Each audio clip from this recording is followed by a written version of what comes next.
Hello, hello, hello, hello, hello. Once again, I'm going to do the David Frost introduction. Hello, good evening, and welcome. This is WP Builds. It's episode number 204. Can you believe it? 204. We're going to talk more or less endlessly for 90 minutes about WordPress and then drop in some silliness at the end. But I'm joined today by two people. We are supposed to be joined by a third, but they don't seem to have made it. So if they do, we will be joined by a third person. But for now, we've got two. We've got Jess Frick, who's joined us many times before. How are you doing, Jess? I am fantastic. How are you, Nathan? Yes, I was just saying before I hit go, I'm in a bit of a silly mood today. I don't quite know why, but I'm in a bit of a silly mood. So we'll see how this goes. I'm Do you know that kind of feeling where you just want to giggle more than usual? I'm in that kind of a mood. So let's I feel let's like that is the perfect mood for WP builds. Okay. I'm gonna maintain that mood in that case. But I'm going to introduce you properly first. Jess Frick. Jess is the director of operations for Pressable, an iced tea connoisseur and a proud member of the post status community. Iced tea connoisseur. Yeah, iced tea. Yeah. Oh, Yeah, I love whites, greens, and I will occasionally do some fruity ones. But yeah, I know that you guys are all about the English tea. It's a bit much for me, but I do like it when it's got that lavender undertone. I can't Um, say that I've ever had iced tea. I've got to admit the idea kind of it makes me feel a bit queasy, but, but there you go. really? Oh yeah, it's got to have milk and be hot, Oh, basically. wow. Okay. Well, if Ted Lasso's to be believed, it's all garbage anyway. So Tell us about Pressable, though. I know that you've been there for well, I don't know exactly how long, but certainly it hasn't been years and years and years. It's relatively recent. How's no. the experience going at Pressable? You enjoying that? I will say, switching teams is always a strange experience. I'm like a new girl in a new land, but this is my second month at Pressable, and I am absolutely loving it. I will say getting to be a part of the larger Automatic team has been amazing. For those who don't know, Pressable is owned by Automatic, and we're the same people that, bring you WordPress.com and WordPress VIP. So learning to navigate in the larger Automatic world with this small little startup company has just been a really, really cool experience. Oh, that's really nice. 2 months in and you're still smiling. That's very, very cool indeed. Um, Well, yeah, so let's move on. Let's introduce our second guest. This is somebody that we've not had on the show before. This is Robert Rowley. Is it? Forgive me, Robert. I didn't establish at the beginning. Is it Rowley or Rowley? Because I always, You know what? I've heard it both yeah. ways my entire life. I've never corrected anyone. Oh, okay. In which case, I'm going to call you Robert Rowley. Robert is the security advocate for PatchStack, which is a company committed to helping secure websites running open source software. And he's passionate when it comes to sharing knowledge of web application and open source security concerns. Anybody who's been following the WordPress security space for any length of time will probably remember that PatchStack rebranded, I'm going to say like 12 months ago or something like that, from WebArcs. And if you're interested, I did a podcast with Oliver Sild, which Robert actually featured in because we talked about the non-rebuttal article that you wrote, which was quite good. That's over on the WP Tavern website. Anyway, Robert, a real pleasure to have you with us. Thank you. Anything else you want to share before we begin about PatchStack?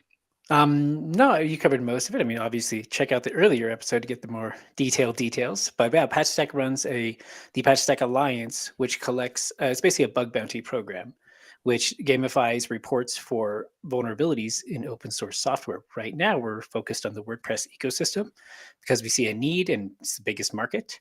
And yeah, we've been wildly successful in the last year to collect a lot of vulnerabilities, but it's not about the vulnerabilities. It's about getting that information to the developers so the developers can patch their code. We're committed to actually securing the infrastructure and the ecosystem that run basically everything WordPress. Thank you very much. Thanks for joining us, and hopefully, after this experience, you won't feel so bad, and you'll want to come on again. That would be lovely. A couple of things just before we begin. A few bits of housekeeping, if you like. The first one is I'd really appreciate it if you've got this on a second monitor or something, and you've got Twitter or Facebook open. Why not spend 4 seconds of your life copying and pasting a URL? Go to wpbuilds.com/live, copy it, bang it in Twitter. with something along the lines of "I'm watching WP builds. It's the best thing ever," or submit any form of exaggeration into that sentence and hit return, and let's see if we can swell the audience a little bit. Really appreciate that. If you want to make comments, feel free to do that. Just one little caveat: if you're on the Facebook side of things, then you will need to go to a particular URL. Let me show it for you. It's chat.restream.io/FB. Otherwise you come through all anonymous, which you might want, but then again you might not. But if you don't want to be de-anonymized, that's fine. Maybe you could write your name in the comment or something like that. It just helps out a little bit. That would be lovely. Write your questions and what have you. I can see a few of you have posted some comments already. Courtney's tea plus sunshine equals flowers, or something like that. Rob Cairns, fellow podcaster. Good morning, everyone. Hello, happy Monday. He's sending some coffee. Elliot Sowerby, who's just down the Sowersby, I should say. Sorry, Elliot. He's just down the road from me, actually. He's saying hello. And Lana. Lana's a new name to me. Lana Miro, or Miro. I apologize if I got that wrong. He says, she says, he says, don't know. Hey, you guys. And who's this Nikhil. one? Nikhil Chowdhury. Have I said Chowdhury right? It's just saying hello. Yeah. Nikhil's from Pressable. Oh, nice. We have members of the know. Pressable crowd in the audience. Is that because you went and copied and pasted that URL into It took Twitter? 4 seconds, Nathan. It took only 4 seconds. Do you see how easy it is? There's no excuse. And Paul Bedford, greetings from the slightly damp South Africa. Oh, I'm sorry to hear that. Yeah, I live in Great Britain. I'm well accustomed to the word slightly and damp. We know exactly what that feels like. But thank you for joining us. That's really cool, Paul. Thanks. Let's share the screen. First things first, this is us, wpbuilds.com. Let's not waste any more time on that. But that's our website. We've got menus at the top and all sorts. And if you click on the menus, you go to other pages and there's things on those pages. But you can figure that out for yourself. I am just going to start off with the fact that WordPress 5.9.3 maintenance release came around. This sort of snuck in over the last week or so. Hopefully, with these maintenance releases, you have enabled your WordPress websites to kind of update themselves automatically, so you didn't have to go in and do anything. I typically get the prompt email. That's very often the first sign that I know it's happening. And then I get one, and then a few minutes later I get another, and on it goes for a couple of hours.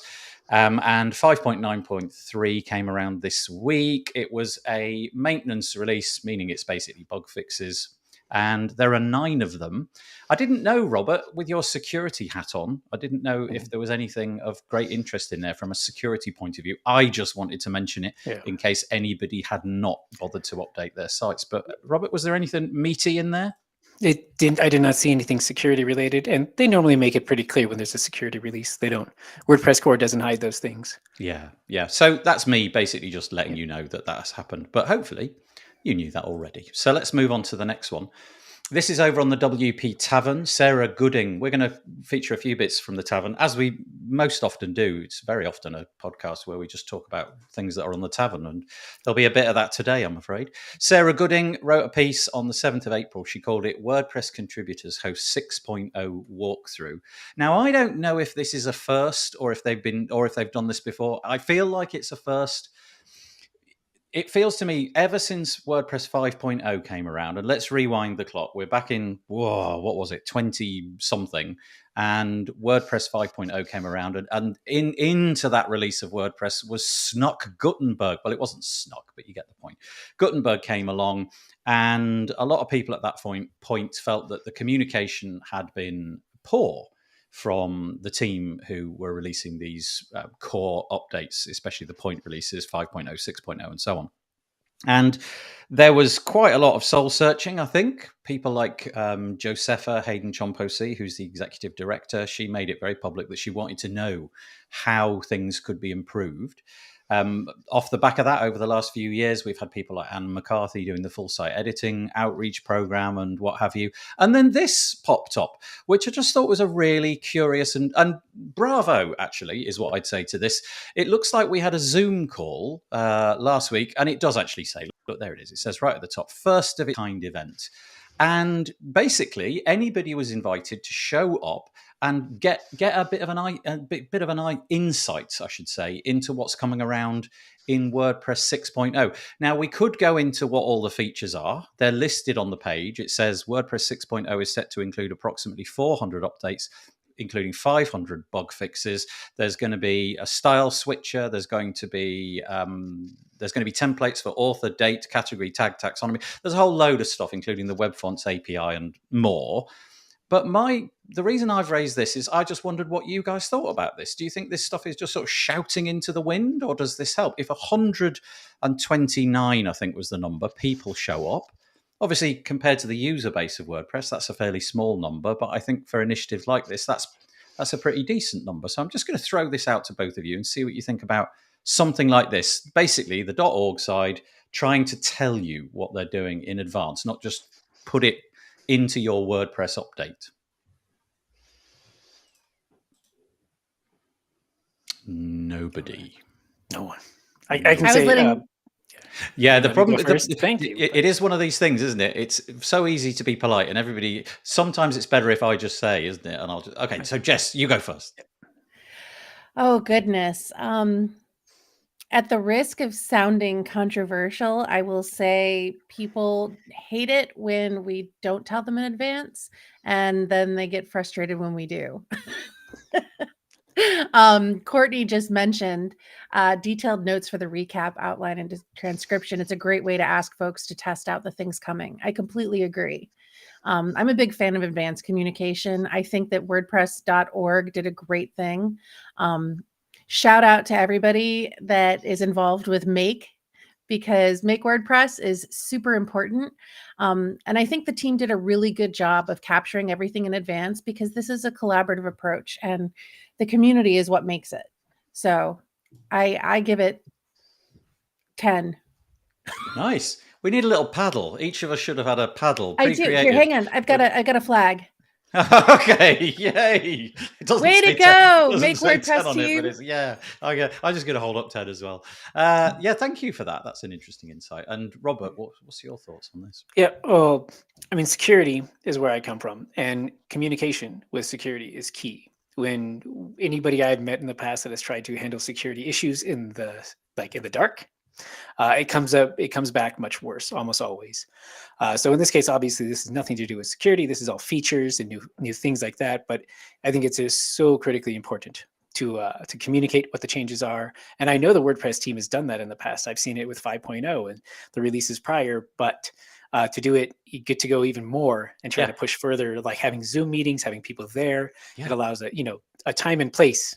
Like, we can all have this chat right now, and then we're going to go move on with the 6.0 release.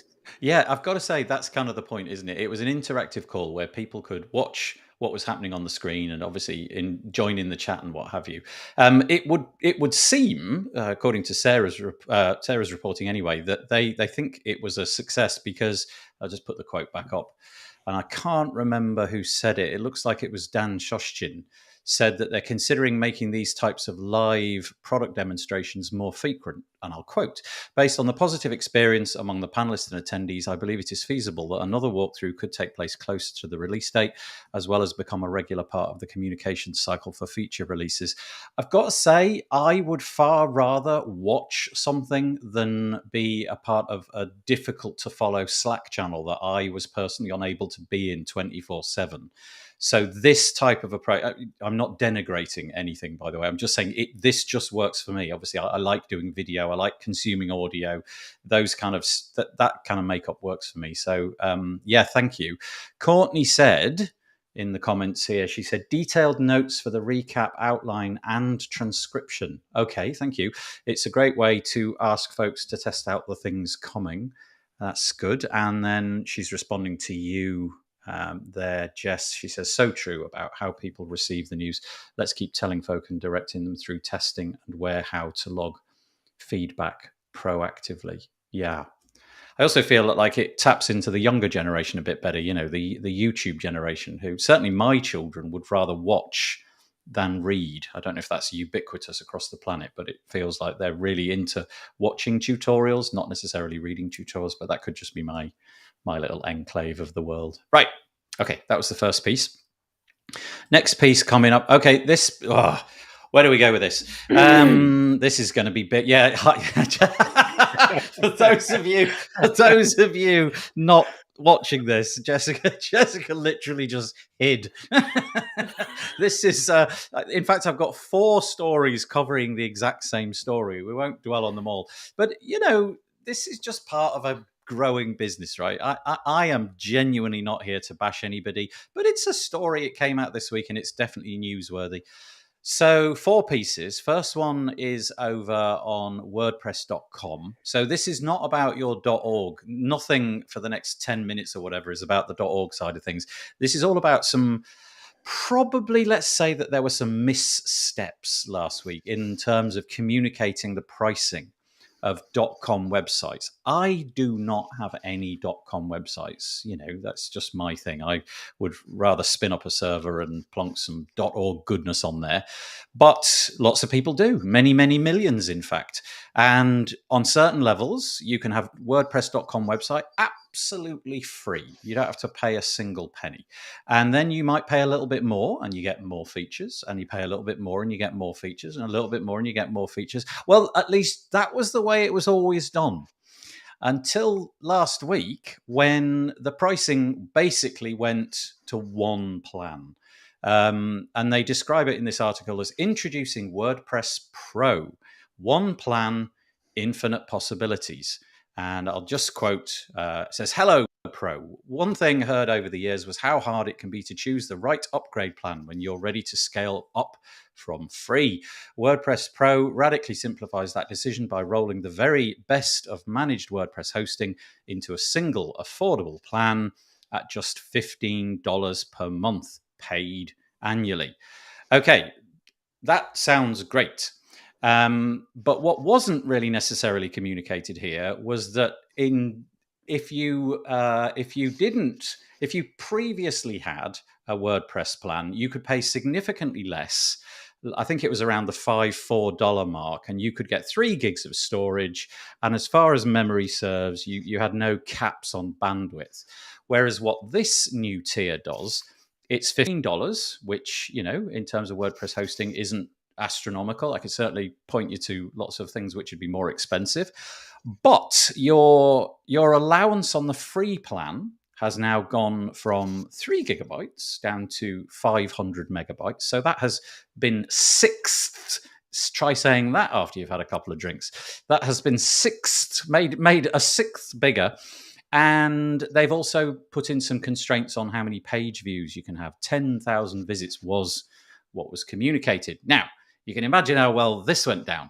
And it was quickly rolled back. Looks like lots of press in lots of different parts of the WordPress ecosystem got hold of this. And, WP drama, it all got flared up. Sarah Gooding wrote a piece about it on WP Tavern about the fact that the limits had changed and so on and so forth, and kind of pulled apart the pricing and the way it had been messaged, the fact that lots and lots of different plans had now been rolled into one plan, and the fact that it's all very well saying that $15 a month is an affordable plan. I guess that depends where you live and how much money you've got in your back pocket.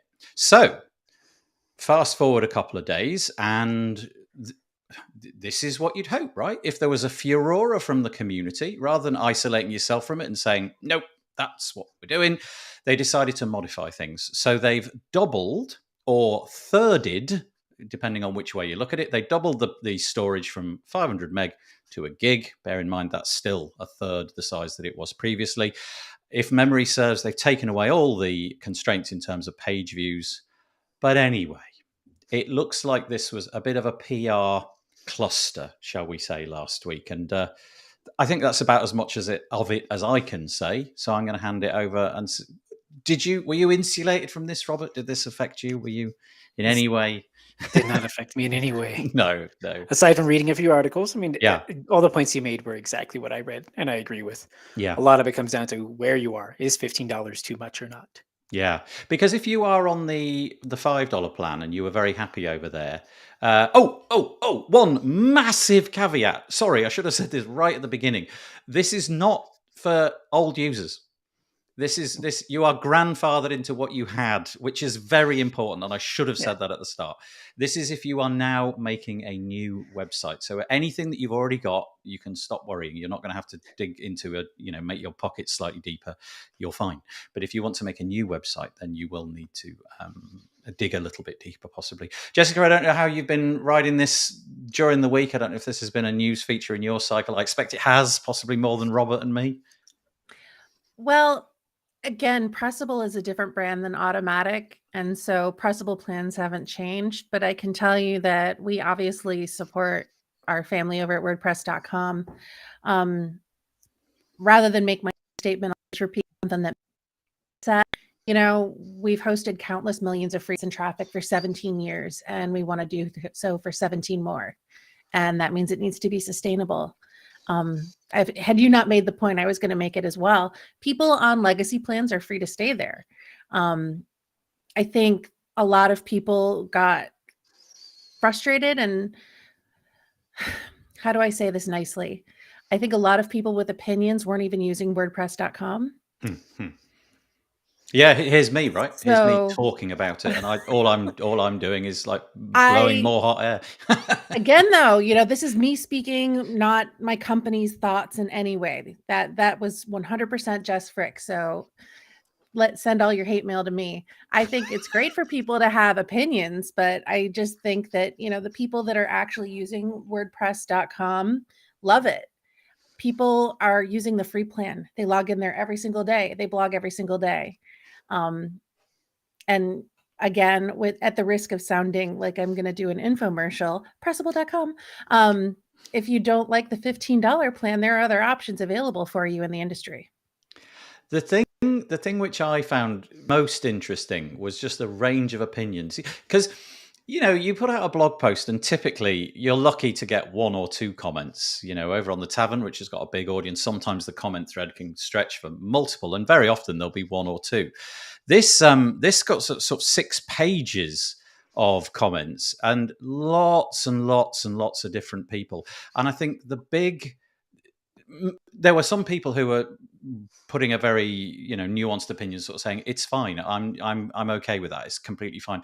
There were other people who were really talking about reputational damage, though, and they were saying that they felt this was the moment where they were going to go and look for other solutions. And in fact, I can't find it now because there's 6 pages of these comments, and blow me, I'm never going to find it. But I did see instances where people said, I am throwing in the towel, and I'm going to go and move my site to Wix, for example. That was one comment that I remembered. Mm-hmm. And I guess that's the bit that hurts. Well, I think at the risk of, undercutting my employer, I will say that the technology that WordPress.com is built on is superior to a lot of other solutions. It's fantastic. It's rock solid, automatic failover, and it can scale with you. And I think that having to pay $15 a month is extremely reasonable for what you're getting. It would be a shame for someone to leave the entire WordPress ecosystem because they have to pay a little bit more to get something that's worth far more. Yeah. I think if they go to Wix, they're going to be back. One of the changes too on this $15 a month account is that they get all of the plugins now. Unlike before with the $4, $8 accounts, they were limited on the plugins that you could install. Now it's in my realm, security related. So it's going to open up a lot of people to get extendability on their website a lot, and also the responsibility of keeping your plugins up to date. Do you know, that's a really fascinating point, and we did address that a couple of weeks ago, or the fact that the repository of .org plugins is going over. So yeah, that's interesting, and I didn't see that as part of the messaging, or at least I didn't catch that anywhere as a part of the. Well, here's a feature that you're getting, and it's a great big benefit. There were a few people making the opposite point, actually, in the comments, saying I don't want all of that, I just want a basic website, and I don't care for the 50,000 plugins or whatever. But yeah, I just thought it was quite interesting, so there we go. If you are getting a new WordPress.com website, this will affect you, but nice to see at least the people listening and making making alterations. We'll see where that goes. But I got 4 pieces here. I'll link to them all in the show notes. There's one on WP Tavern. There's another one over at WordPress.com, and then there's a couple more on WP Tavern. But basically, they sort of say the same thing. But the story changed over the week, which is quite rare in the WordPress space. Normally, it's just a story, and then another story, and then a different story. This one actually had like a 2 or 3 day news cycle, which was quite nice as things got updated. Okay. Well, and before we go, though, I'd just like to point out that shows Yeah. that WordPress.com is listening. Yeah. Yeah. Sorry, you carry on. I apologize.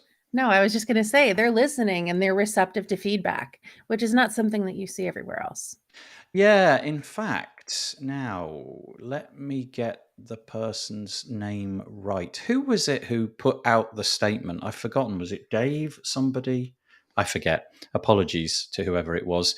Yeah, they stepped in fairly quickly and said, basically, it was Dave Martin. Thank you. Dave Martin had said that this has been their tactic on the WordPress.com side for a period of time. They would release a new thing and then wait for a few days, see how it had gone, get some feedback, and then sort of publicly comment about it. And that seems to have worked. I guess when you're fiddling with pricing and plans, maybe that was something that they need to address. So it sounds like they're not going to do that in the future. They're going to possibly communicate those changes, which kind of links back to what we saw a second ago over on the .org side with the release of 6.0. I know I've got all the hands going on this week, Jess. Look at me. Yay. I'm waving my hands a lot for those who are listening. And, maybe the .com side can do more of these videos. This is what we're thinking of doing and so on. But I guess it's different. It's a commercial entity, so it can sort of do what it likes. Any of you use Elementor? Elementor users, either of you? Definitely heard the name. I don't actively use it, but I've used it to test it, learn it, and I've used it in the past. Okay. Well, this is our next piece. The Elementor guys have got a fairly sizable thing coming. This is really cool. So cool, in fact, it's not just a blog post, it's an entire subdomain. It's called Introducing Flexbox Containers. Now, I'm going to butcher what Flexbox does. I mean, I know in principle what it does, and I've fiddled with it, but I fiddle with other people's implementations of it. I haven't really explored the guts of how it all works. But if you've been using a variety of different building tools and you've ever come across Flexbox, you'll know that it allows you to have really customizable, highly complex designs, and you can create them much more easily than traditional ways of doing it. And up until this point, page builders, for example, Elementor, everything has been done in kind of rows and grids and so on, which means that they've been constrained. But now they have this new implementation of Flexbox, and like I said, you can find it over at flexbox.elementor.com, flexbox.elementor.com. Yes, I did get that right. It's in Elementor 3.6, and essentially you can go and have a play. You can go to their little playground and start to fiddle and see if it's for you. I don't know in terms of when it's going to be released or any of that, or if you're going to be able to just one-click import your old designs, or if you're just going to have to suddenly move everything over to this. I don't really know. But anyway, there it is. I just thought I'd raise the awareness for the community that Flexbox has come to Elementor. And no doubt if you're a hardcore Elementor user, this will be of great interest. But maturation of a blooming massive tool. This is 10% of WordPress last time I looked. So it's 4 million websites. Sorry, 4% of the web allegedly is using Elementor, which is a pretty astonishing claim. So again, let's go with Robert if he's got anything to add. Perhaps he doesn't. No, I'm not a designer. But I did go through this page, and I think when you scroll down with it, it was pretty cool. I have no idea if that's what if that's what they're actually doing. Yeah, I just like the videos. If there's one company in the WordPress space, and maybe Robert, you don't go to the Elementor press releases. If there's one company in the WordPress space who absolutely kill PR, it is Elementor. They just do such a brilliant job. Whenever they produce a video, like a video explaining their latest updates, it's done like in a studio. They've obviously paid to have pros and all the lighting and the proper cameras and everything like that. They don't muck around, but obviously I would imagine if they've got 10% of WordPress, 4% of the web, they've probably got fairly deep pockets. But Jess, anything on this? I just think it's cool to see how all of these page builders are advancing. I think when Gutenberg came out, everybody said it was going to be the death of Elementor and Beaver Builder and Divi. And that has not been what has happened. In fact, they're continuing to flourish. People are adopting Gutenberg and they're loving it finally. But I think that we're seeing a real revolution with this kind of stuff. Going back to the person you mentioned who wants to go to Wix, I think the future of WordPress is going to include more page builders like this that rival and exceed Wix. It just looks so nice, this. I mean, I've no idea what the sort of page load size is or anything, but it is. It's like you say, Yeah. Robert. It's just beautifully done, isn't it? There's so many little things happening on the page. Lots of little scrolls and fade within the scrolls, and then images which get overlaid by other images. You scroll up. It's just beautiful. I think they've done a really good job. Anyway, shout out to Elementor users. Flexbox.elementor.com is where you need to be going to look into it all. Speaking of which, I didn't mention, but I'm going to. I'm just going to quickly type in a URL because Jess was just saying about page builders and all that. If you are into page builders, here's an event for you. It's called the Page Builder Summit. And if you know me, you'll know that I'm organising it with Anshan LaRue. It's happening, as you can see there, from the 20th to the 24th of June, so in a couple of months from now. And we'll probably have, as we have done before, we're finalising the speakers list at the minute, but there's usually about 40 speakers, something along those lines. And if you are into it, come and join this page. It's pagebuildersummit.com. Click on this button here, join the waitlist, and all that does is it sticks you on our waitlist mailing list, and we'll tell you when we've got some more information. We firmed up the speaker list and so on. If you're watching Nathan, this, yeah, it sounds amazing. How much do I need to save up to attend? Oh my goodness, Jess, it's a good job you should ask. It all comes at the price of free. Nothing. No, that was beautifully done. We have a system where it's completely free to join. If you want to watch we're going to do it 48 hours this time. If you want to watch the content, you've got 48 hours to consume that content, completely gratis. And then after that, we have an upsell called the Power Pack. And if you want to buy that, the price sort of starts low and goes up towards the event. So you have to sort of get in early kind of thing, early bird type stuff. But if you're interested in that, go to pagebuildersummit.com. And if you fancy sponsoring it, there's a little sponsor link down here. If you're from one of those great big companies like Pressable or Patchstack or any of those kind of big companies, then there's a little link here. Look, it says interested in sponsoring the summit. Find out more, and you can find out more if you do that. And that's not free. That's totally not free. But there we go. Pagebuildersummit.com. Right. Let's move on. I don't know if this is just me. I think probably if I'd have done this on another week with different guests, maybe nobody would have thought this was interesting. But I find this fascinating. This is to say that Jetpack, if you're a Jetpack user, you've got all those extra features that they keep throwing in. There's a couple of features which have been added to Jetpack this week. One of them, which I think is dead cool. Actually, I think they're both dead cool, but maybe you'll have a different opinion. I am finding QR codes everywhere in my world at the minute. I mean, literally everywhere.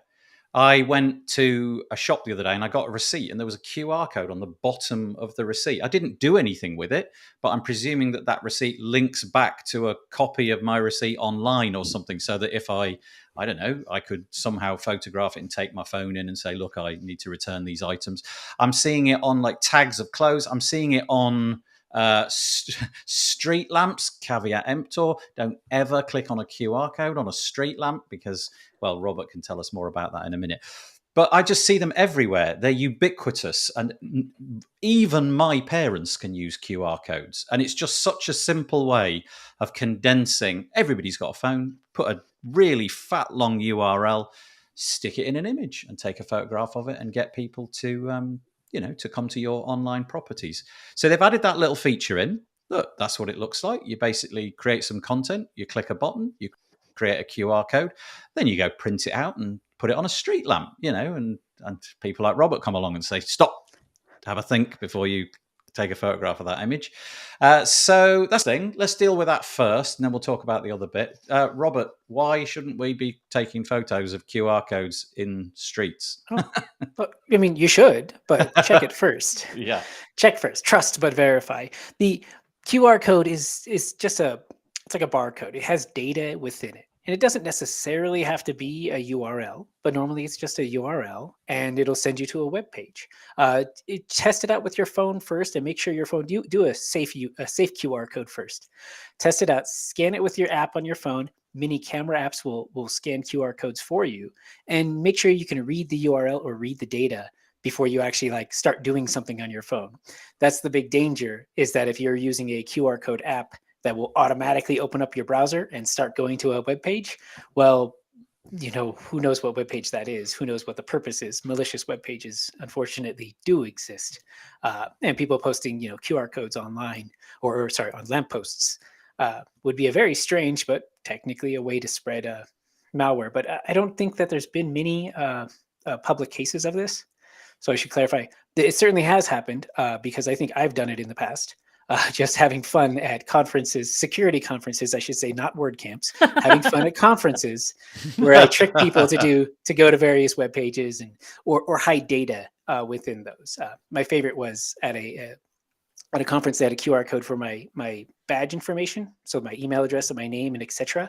Well, of course, I went through and I found out that that's just a data blob. So I added my own data and possibly corrupted a lot of marketing people's CSVs as they were. But that's, again, just me. And again, this is security conferences.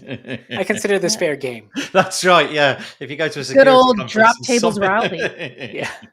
I'm Bobby. I'm also Bobby. And it was the name. I had the Bobby Drop Tables badge still. Yeah. Can I just dwell on that? I listen to a security podcast every week. It's on the Twit network called Security Now. I don't know if you've come across it, Robert. It's with Steve Gibson. It's very good. And he was saying that there's a bit of a spike in. So imagine, for example, that you go to a conference like the one that you've just mentioned, and you spot a legitimate use of a QR code. What seems to be happening, not a lot, but is going on, is that people just literally print out a QR code of exactly the same size as the legit one, bit of sticky tape on the back, and just whack it over the top, and all of a sudden you've hijacked what looks like a totally authentic. Well, was underneath the dodgy QR code is you've put yours on top basically, and you've subverted that advert. You can't do that online. But if I was to go into a shop and start sticking it on their things, there would be nothing to stop me. And I'm almost certain we're going to see that kind of stuff happening, especially in high-profile areas. If you could get into some major department store in the UK and stick a QR code on something at the till or something like that, even if you only get 20 minutes of traffic going through and clicking on your link, that might well be, in inverted commas, worth it. But anyway, Jess, QR codes, you a big fan? My husband's in food and beverage. My son works at a smoothie shop. I think QR codes had a wonderful year in 2020 and 2021 because everybody started going to paperless menus. And all of a sudden, everybody had to learn how to do a QR code on their phone if they wanted to figure out what to eat. My son works at a smoothie shop, and they don't have an app to order ahead, but they have a QR code at the exit saying order ahead next time. And if you scan the QR code, it adds an entry to your address book with their phone number and their website. So I think people are using it in cool and interesting ways. And I think it's smart for Jetpack to incorporate it because, I don't know if my son's smoothie shop is using Jetpack, but now I have to check. But I will say that how easy is it to have something built by your website that you could just go and put anywhere? and have all of that controlled from the same place.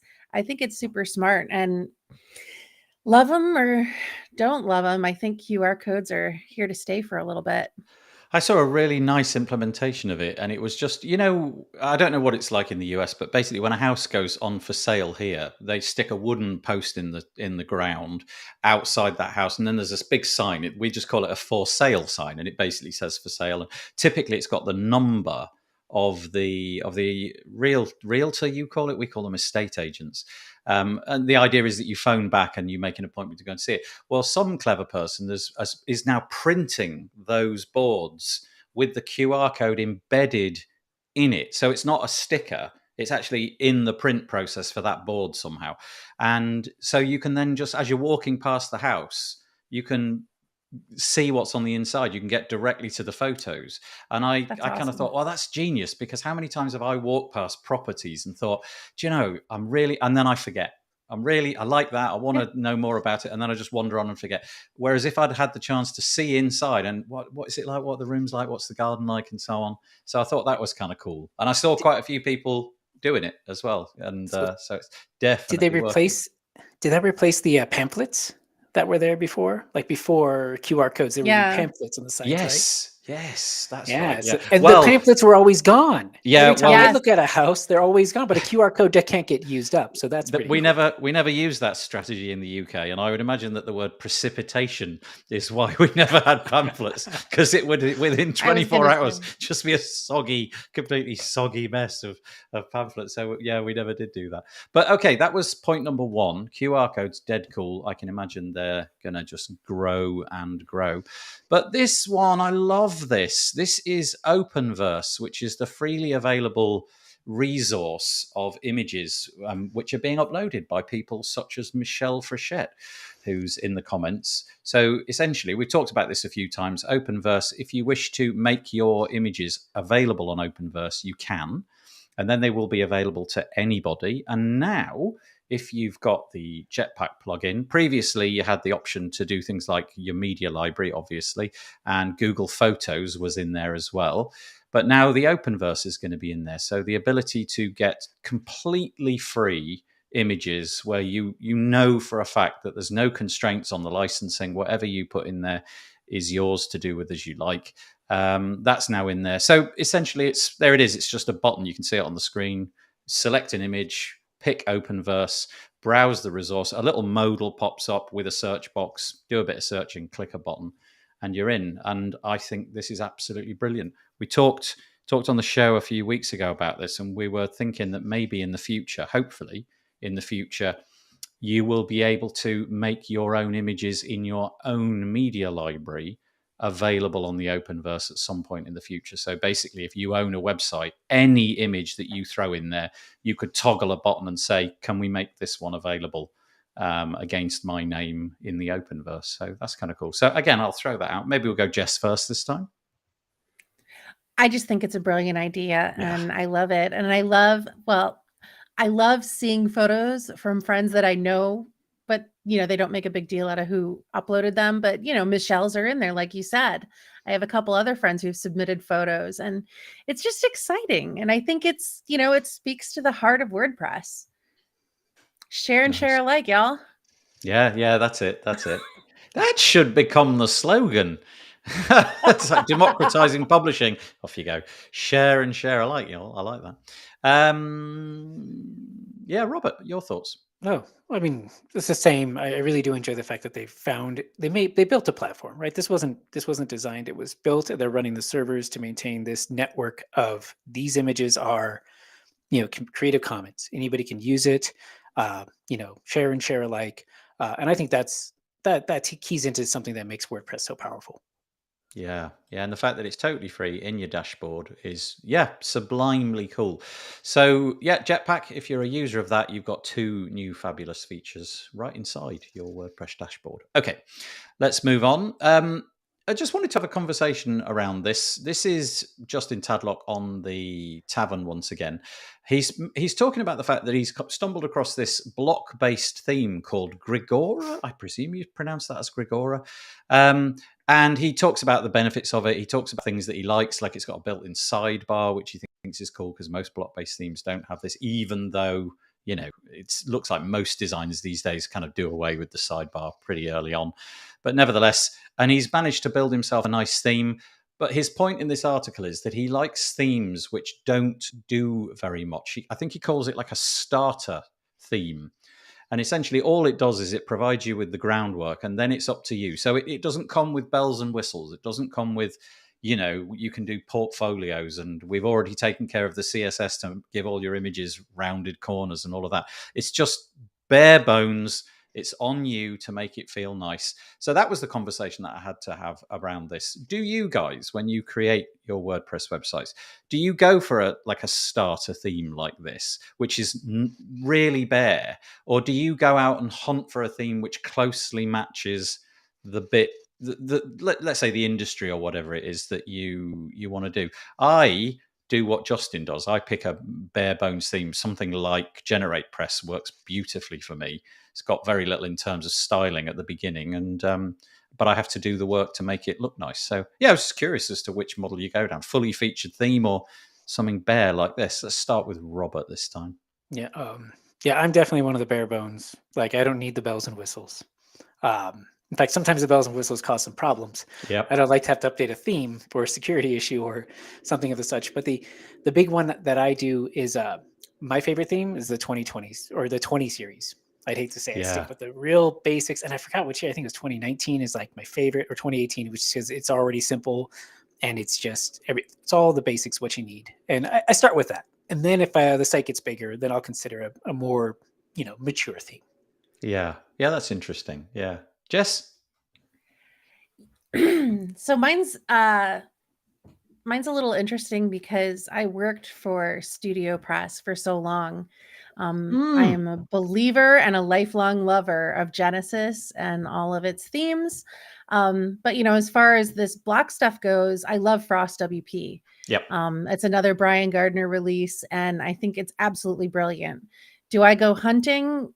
Yeah. To the Genesis library. Yeah. Or to Frost. My website, it has a non-Genesis theme, but that's just because I saw somebody else have it on their website and I liked it, so I made it my own. That could sometimes be the best way to stumble across things, isn't it? You find something that somebody's done, and I confess I did that not that long ago. I just saw something that somebody had done, and I quick inspection figured out what the theme was and thought, yep, that'll do for this little simple thing. Is the Frost WP thing, if memory serves, that's a selection of block patterns, isn't it? Which you can then just chuck into whichever theme you like, but in your case, it would most likely be a Genesis-based theme, right? That's right. It's a full site editing theme. And I think it's absolutely brilliant. It's clean, it's fast, and it's everything that you would want it to be. I don't know that it's exactly like you're saying a starter bare bones, but I'm okay with that because I like easy. Yeah. Is you were saying that you've been in Genesis right from the beginning. I feel like if we were doing this podcast 8-10 years ago, well, maybe not as much as 10, but quite a lot of years ago, we would be talking every single week about Genesis. It would have just been what everybody was talking about. A significant proportion of the people would have been using. Does the Genesis community and that theme, does it still have that same strength behind it? Are there still people who are as passionate about it, and if you need problem solving with it, you can still find answers over there? Yes, but I will say that since WP Engine acquired it, along with Studio Press Hosting back when some years ago, I think that it kind of changed its role in the market, but there are absolutely still people that are devoted to Genesis. It absolutely still has the support and the innovation, because, quite frankly, it has the WP Engine money behind it. Yeah. So they can afford to continue doing awesome things with it. Yeah. And the work that they're doing now with blocks, they're really moving with the industry as opposed to just continuing their course. And I think it's really smart. When I came into WordPress, it was about the time when Genesis, I feel, was probably at its peak. And so all of the people were talking about Genesis all of the time. But then really soon after I came into the space, these page builders came along. And all of a sudden I was pretty much hooked on those and thought, this is just such a great tool for making my job easier. And I'll accept the limitations of the fact that everything's constrained in a row and all of that. But that whole Genesis thing passed me by. I think if I'd come in 6 months earlier, I probably would have gone all in on Genesis, and maybe not quite so much with the page builders. But anyway, there we go. Yeah, okay. So that's the result of that one. Where is my toggle? There it is. Right, great. Okay, let's flip out of WordPress for a bit. We've got about roughly half an hour. I don't know if we'll stretch the episode out this week to half an hour. We've got a few stories left. This one I just think is really, really interesting. And I don't know what people are going to make of this, because over the last period of time, lots and lots of SaaS platforms have come out. You can probably name two or three, I would imagine. Things like, what was it called? Jarvis and things like that, where you could use GPT-3, which is like an AI language model, and you could essentially tell it, I would like you to create some content for me around this topic. And you'd supply it with some basic information, and it would go off and unbelievably would come back with something that wasn't drivel. I mean, how have we got to the point where you can even do that? But you can. Now, the obvious problem is, if you can create long pieces of content and all you need to do is supply it with a little seed of knowledge and get it started, what's to stop people from simply abusing the system and constantly churning out content which is human readable, feels like it's been written by a human, but never really touched a human? And you put out a 10,000 word article one day and another one the next day and another one the next day.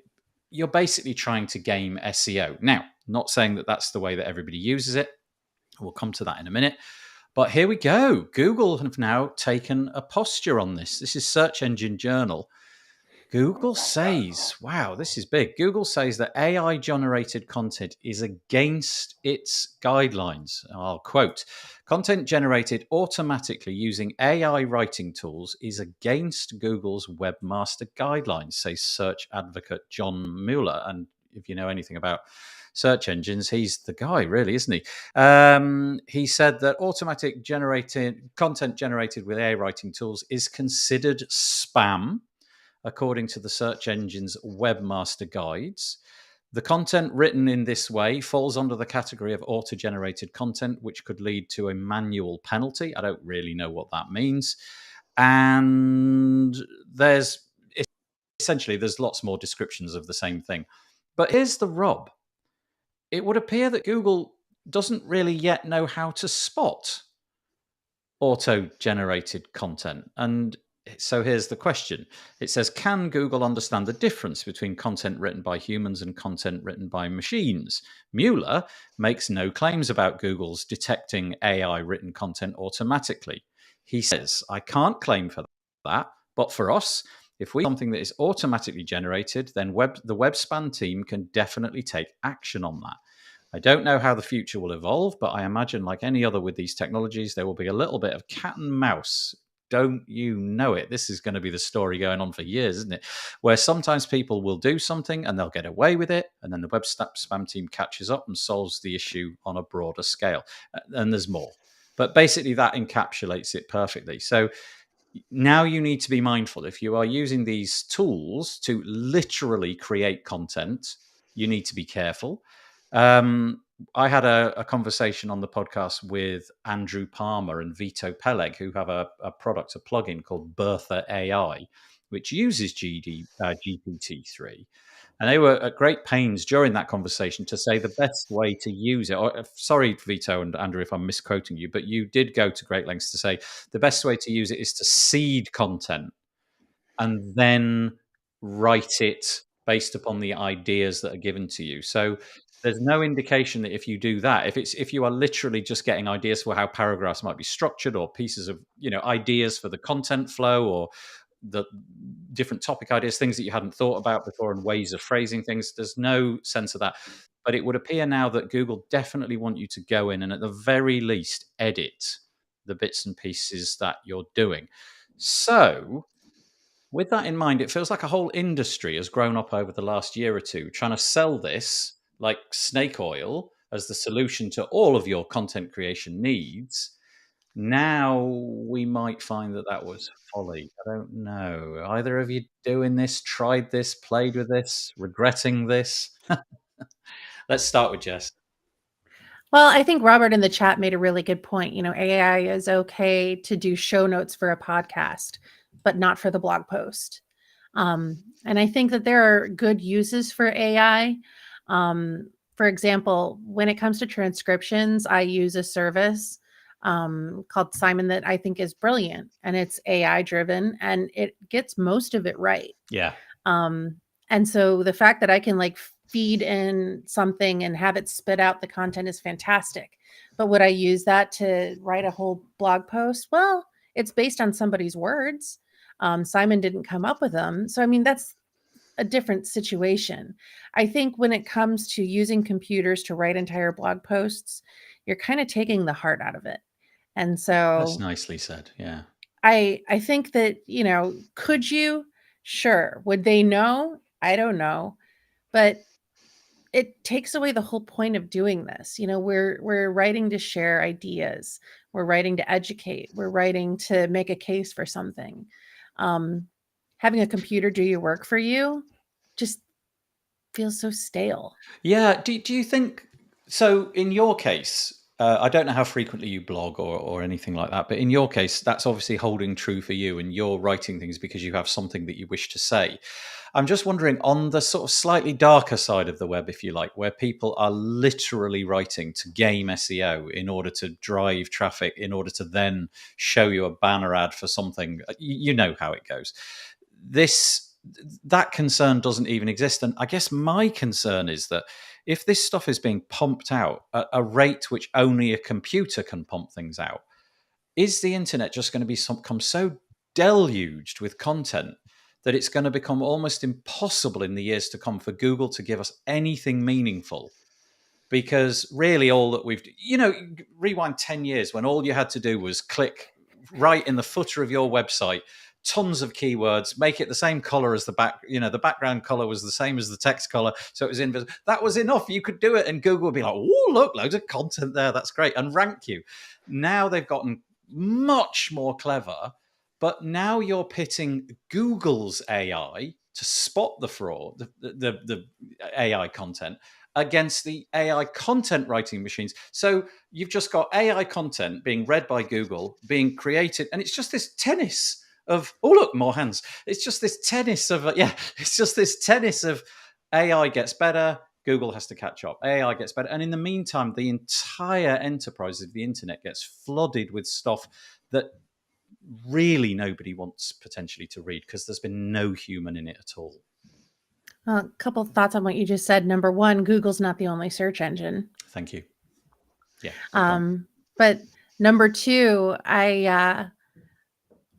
for me, it's a moral thing. Yeah. Not everybody lives by morals. That's why they call it black hat SEO.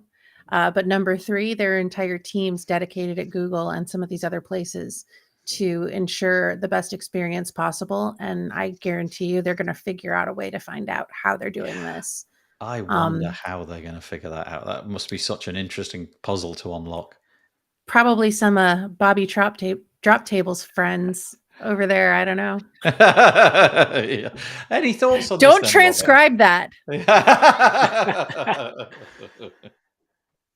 Robert? It's really interesting. What they're doing, what Jess mentioned earlier, it's like the heart of it, right? And what I've gone to, and I've actually searched Google and other search engines in my life. But the other day, I actually searched and I came up across an article, and the article was useless. Because to me, when I use a search engine, I have a problem. I'm trying to research information, and I'm trying to find solutions. And when the article is just telling me, it's just regurgitating this basic information, it's useless to me. Maybe we see this mostly on like the recipe websites, right? Like I want the recipe, and the good recipe websites give me the link right away. They don't force the ads on me.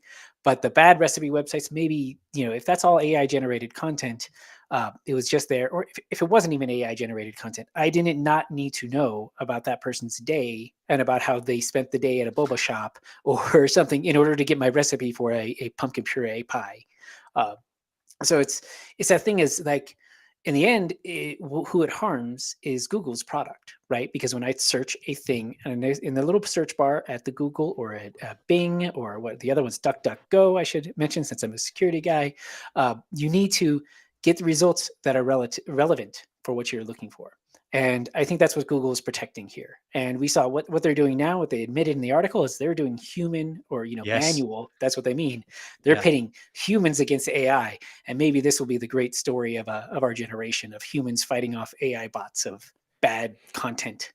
That's beautifully put, isn't it? Because maybe this is a moment where the real quality stuff can start to rise to the top, because rather than just automating everything on Google insert name of search engine, there's a job for humans to do, and they're going to notice that, boy, this blog has been doing this wonderful stuff for years. Let's give it the extra credential that it needs, because it really does look like a human's done that. And I would imagine that over time their technology will pick up. Maybe it's the way that the sentences are parsed, or the use of certain grammatical phrases or something like that they can figure out what the AI based content is. But yeah, maybe it's an opportunity for the human to get involved again and give an extra bit of a ranking push to the websites that actually are obviously doing the real work behind the scenes. By the way, don't know if you've come across this one before. New search engine for you, which I've now flipped over to. I've been using DuckDuckGo exclusively for about 2 years. And then the other day, I came across a new one. I think I mentioned it on last week's episode. And it's a search engine created by the guy who created Manage WP. And it's called Kagi. And you spell it KAGI.com. At the minute, you have to join a wait list, but I joined the wait list and it took about 2 weeks. And it is in beta, and it's going to be paid for search. You're going to have to pay them every year to be able to use their search engine. And do you know what? On the basis of what I've seen so far, I'm going to pay them, because there's no commercial interest apart from the ability to make the search better and better. They've got no thoughts about advertising. They're just going to work on a paid for model.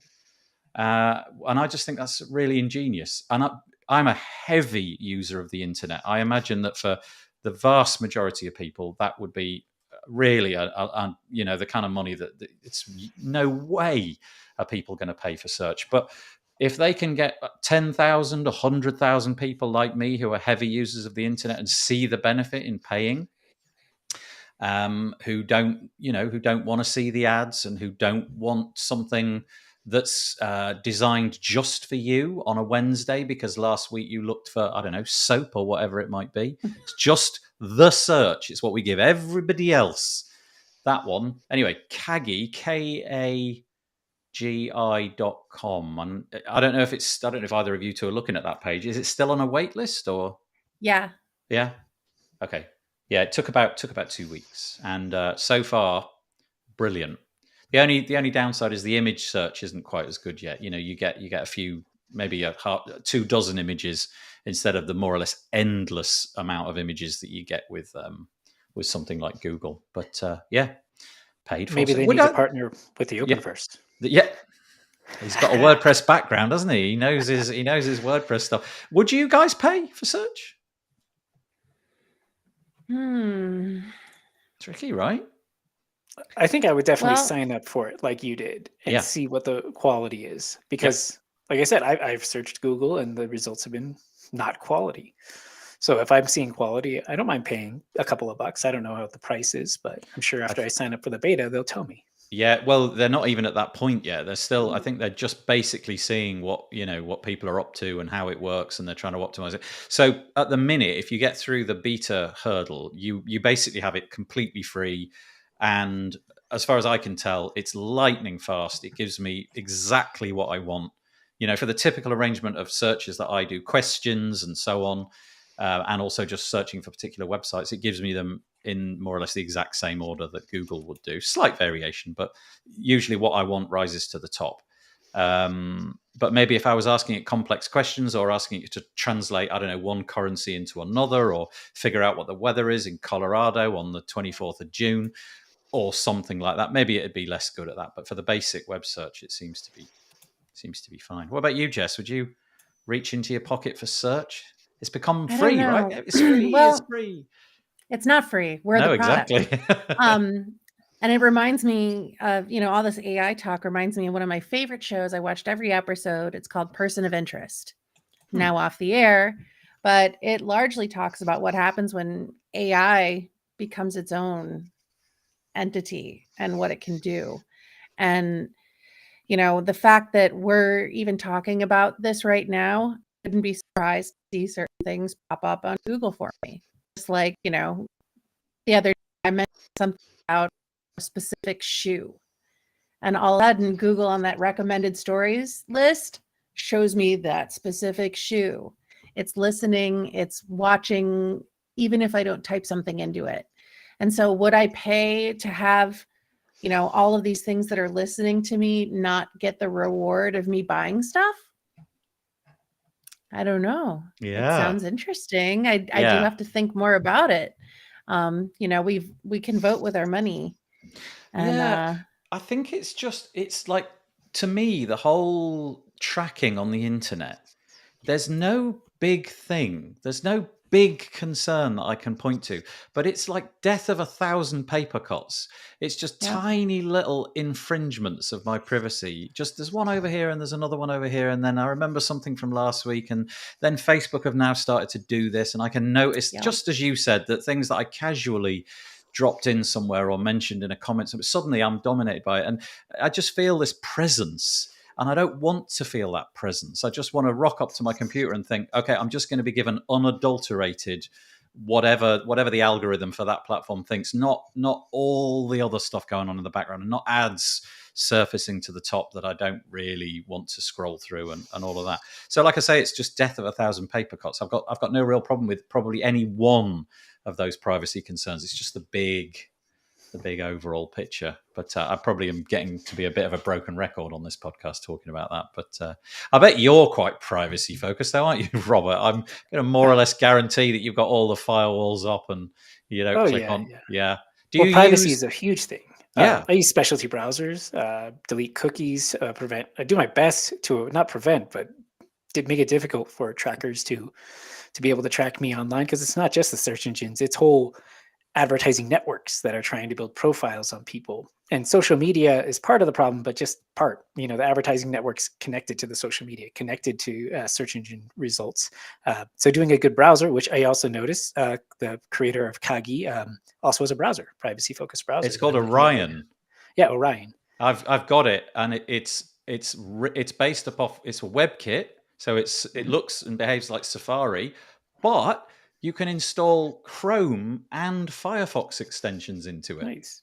This guy, he's really going for it, isn't he? Yeah, he's really giving it a go. That's great. What do you do in your... Sorry, Jess, I'm totally hijacking the conversation here. What do you do in your browser? Have you got something like uBlock Origin in there, or do you use other... It depends. I have multiple browsers for multiple purposes, because I don't want cross-contamination.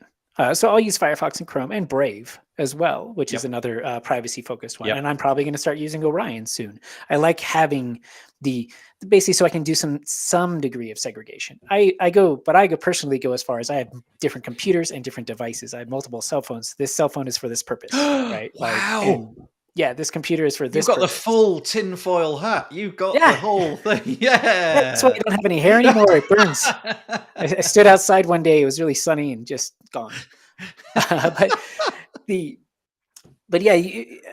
not that hard to open up different browsers for different purposes, and it's really important, because I used to be director of security and privacy concerns at companies, and I would tell support representatives, especially, like your support tickets and the browser you use for your support tickets and interacting with your customers' websites, especially if they're complaining about a compromised website, like you've got to segregate that from all of your work related stuff, because something really bad could happen. They could, if that browser is out of date, they could break the browser or break the sandboxing the browser has, and then start getting into, your other tabs, or reading your cookies, right? Your sessions or things like that. Modern browsers don't have this problem normally, but an ODay or really an unreleased exploit would be a big problem for a support representative to be targeted with. It's interesting you say that, and I'm going to keep this one going for a little while longer if that's all right. So this is my setup. On a day-to-day basis, I'm using Brave. And Brave, I've got basically I've got LastPass in there as an extension, and I've got uBlock Origin, and then a couple of other things which are just fairly utilitarian for the sort of things that I do. And then anything social lives over in Firefox. And I've got what is that tool called? It's called, let me just say, it's called multi-account containers. So there's an extension made by Mozilla, which sits inside of Firefox, means that every time you open anything that connects to Facebook, it will open in the Facebook container.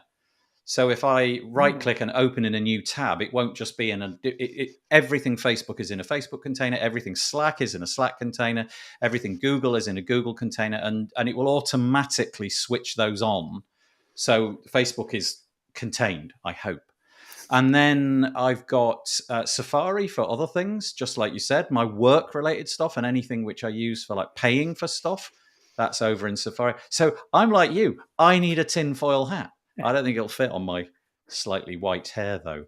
But it's okay. They come custom size. It's pretty easy to make a video tutorial. That's fascinating that you do all of that. I thought I was the only one. That's great. Are we mad, Jessica? Do you do any of this, or a bit overkill? I've been a paying member of EFF for years, so good for you. On one hand, I hear deleting cookies, and I sell things, so obviously my heart's like, oh, not you too. But on the other hand, I'm like, yeah, you go. Yeah, because I know we're not using it for nefarious purposes, but Yeah, I have a sort of hygiene thing going in which in every browser, typically about once a month, I'll just clean everything. I use the destroy everything from all time and just go for that, and hope that LastPass keeps the passwords, and I just log into everything once again, and I find that to be quite useful. There was a period of time where I was using Google Maps and allowed Google Maps to just track me everywhere, and I went for about 3 years allowing Google to see every step that I took. And about 2 years ago, I went through it all and looked. And whilst it was quite fun to look at it, I thought, I don't need to know that. And Google doesn't need to know. They don't really care where I was on the 14th of June in 2016. Yeah. It didn't really matter. So that all went as well. The good thing about Google, though, is that you can delete it. My understanding is that on the Facebook side, trying to get Facebook's claws out of your data is a lot more difficult. You have to go through many, many more hoops to actually delete your stuff. Anyway, we've got lost. We went down a security rabbit hole, and I am sorry for that. Okay, let's see. It was fun, though. Wait a minute. Yeah. It was fun. I can keep going. Yeah, if you guys want. We'll have you back. We'll have you back, Robert, and we'll just drone on about security endlessly. And both of us will wear tinfoil hats throughout the entire episode. And yeah, I promise. Okay, I'm going to miss the one about the. Actually, I'm not. I'm just going to put it on the screen.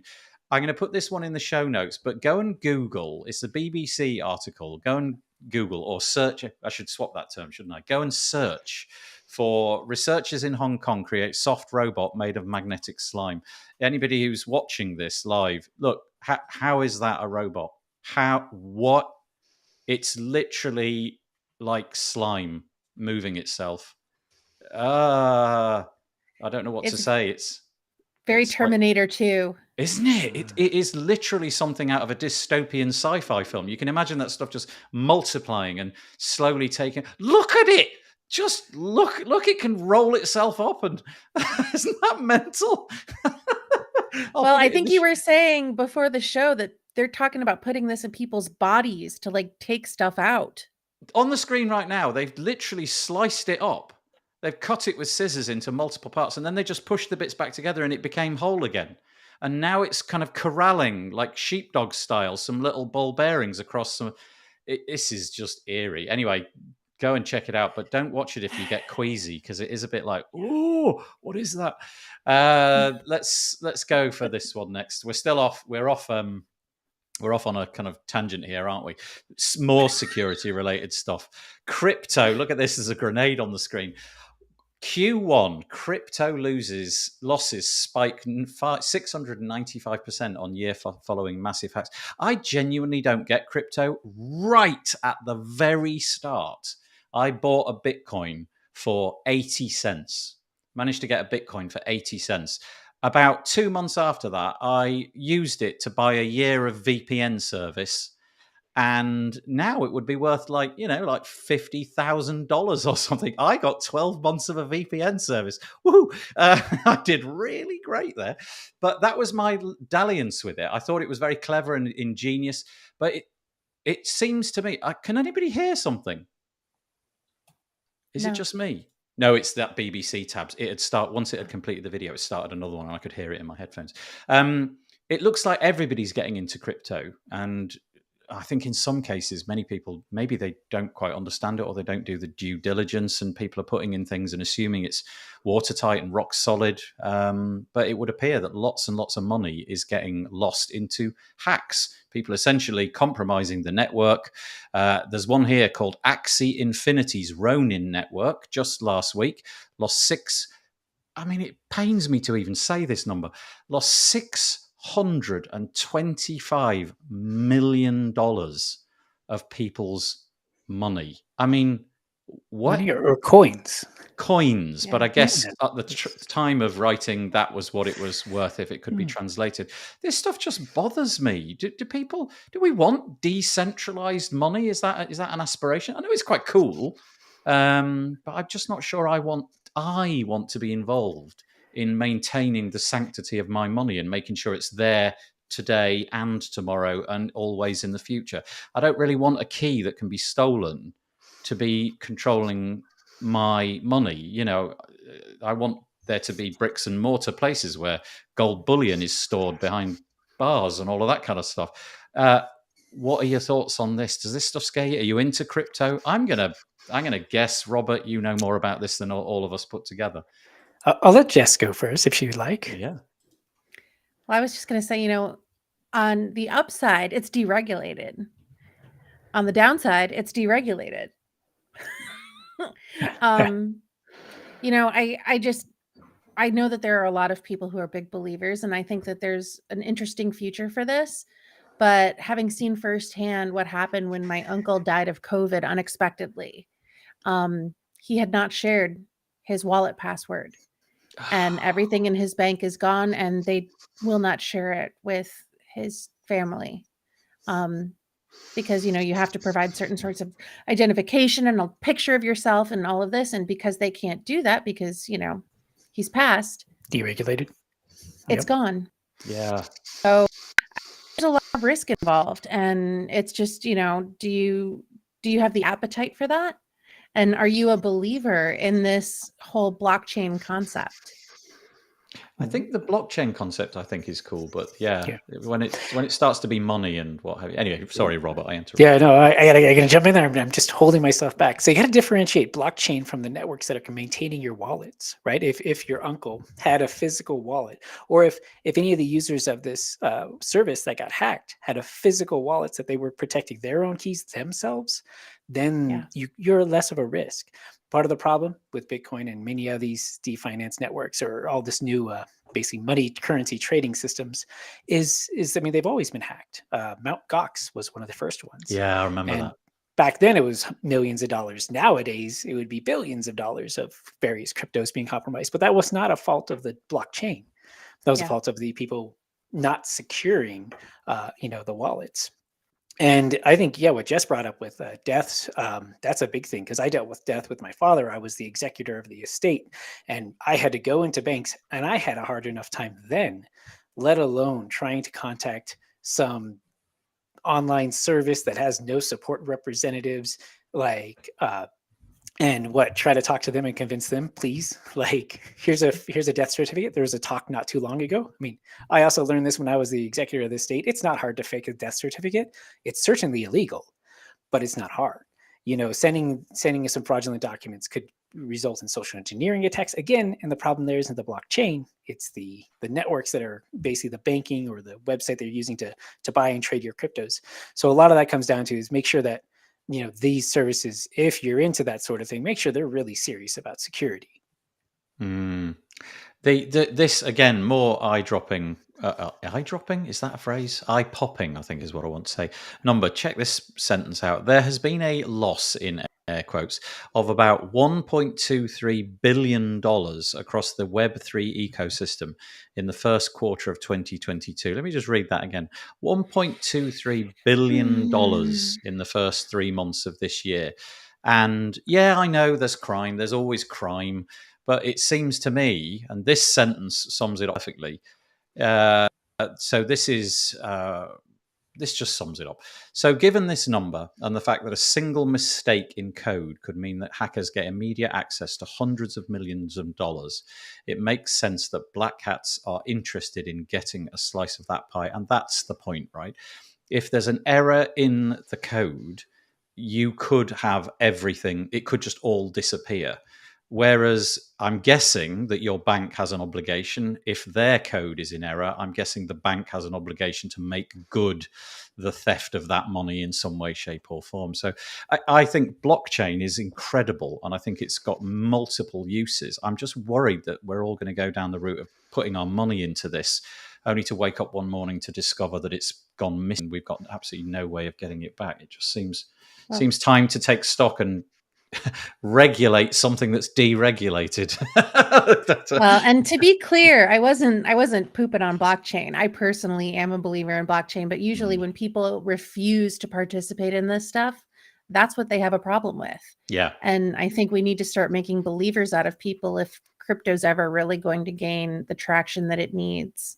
It does seem that the people that are cheerleading crypto at the minute, in all of its forms, not just to do with money, but it does seem that the big institutions are now getting into it to the point where you do wonder if they've sunk so much money into it that they have to make it a success. It does seem to be the direction of travel. It's now no longer the little, it's not the Linux crowd anymore. It's the big corporate Bank of America crowd that are starting to take interest in it. So, anyway, governments as well. Yeah. Some governments are adopting it, accepting payments in Bitcoin and other various coins. So it's really quite surprising. Now the official currency of Venezuela? I don't know if it is still. I hope. I hope it's working out. Yeah, it did for a period of time. It became the official currency of an international country that we've all heard of. Smokes. Substitute Venezuela for something else for a period of time, and I don't know if that period of time still exists. But you can imagine the chaos that must have ensued amongst the people who are just Luddites, don't care about technology. What? Hang on. Oh dear. Right, last one. I just wanted to raise this one. We're still miles. Look at that beautiful picture. I think that's brilliant. This has got nothing to do with WordPress. I just thought I'd share this with you because I just think it's hysterical. This is called A Recipe for Invisible Art, just sold for over $1 million. I'm going to read it. In 1958, artist Yves Klein famously opened an exhibition called The Void, which saw him place a large cabinet in an otherwise empty room. Thousands of paying visitors turned up at a Paris gallery to catch a glimpse of nothing at all.